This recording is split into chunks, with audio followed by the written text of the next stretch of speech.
ಆರಾಧನೆ. ಇಂದಿನ ವಾಕ್ಯ ಕೀರ್ತನೆ 6 ವಾಕ್ಯ 2. ಕನಿಕರಿಸು ಹೇ ದೇವ, ನಾನು ಬಲಹೀನನು, ಗುಣಪಡಿಸು ಸಡಿಲವಾದ ಎಲುಬುಗಳನ್ನು. Praise the Lord. ಗುಣಪಡಿಸು ಸಡಿಲವಾದ ಎನ್ನ ಎಲುಬುಗಳನ್ನು. ಕನಿಕರಿಸು, ನಾನು ಬಲಹೀನನು, ನಾವೆಲ್ಲರೂ ಬಲಹೀನರು.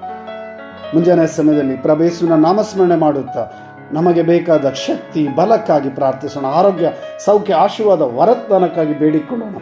ಸಡಿಲವಾದ ನಮ್ಮ ಎಲುಬುಗಳನ್ನು, ಅಸ್ವಸ್ಥವಾಗಿರುವಂತಹ ನಮ್ಮ ಜೀವದ ಕಣಕಣಗಳನ್ನು ಪ್ರಭು ಯೇಸು ಶಕ್ತರಾಗಿಸಲಿ. ನಮ್ಮ ಪ್ರತಿಯೊಂದು ರಕ್ತದ ಕಣಕಣದಲ್ಲೂ ಪ್ರಭು ಯೇಸುವಿನ ಕೃಪೆ ಕರುಣೆ ಇರಲಿ. ನಮ್ಮ ಜೀವಕೋಶದ ಪ್ರತಿಯೊಂದು ಕೋಶದಲ್ಲೂ ಪ್ರಭುವಿನ ಕೃಪೆ ಕರುಣೆ ಇರಲಿ. ಪ್ರಾರ್ಥಿಸೋಣ. 2 ಕರೆಗಳನ್ನು ಹೃದಯದ ಮೇಲೆ ಇಟ್ಟುಕೊಳ್ಳಿ. ಯೇಸು ನಾಮ ಸ್ಮರಿಸೋಣ. Hallelujah, hallelujah. ಪ್ರಭುವೇ, ನಿಮ್ಮ ಕೃಪೆ, ಕರುಣೆ, ದಯೆ, ಆರೋಗ್ಯ, ಸೌಖ್ಯ ಪ್ರತಿಯೊಬ್ಬರಿಗೂ ಲಭಿಸಲಿ. ನಿಮ್ಮ ಆತ್ಮರನ್ನು ಕಳುಹಿಸಿರಿ, ಅಭಿಷೇಕಿಸಿರಿ. ಪಿತನ, ಸುತನ, ಪವಿತ್ರ ಆತ್ಮರ ನಾಮದಲ್ಲಿ ಆಮೆನ್.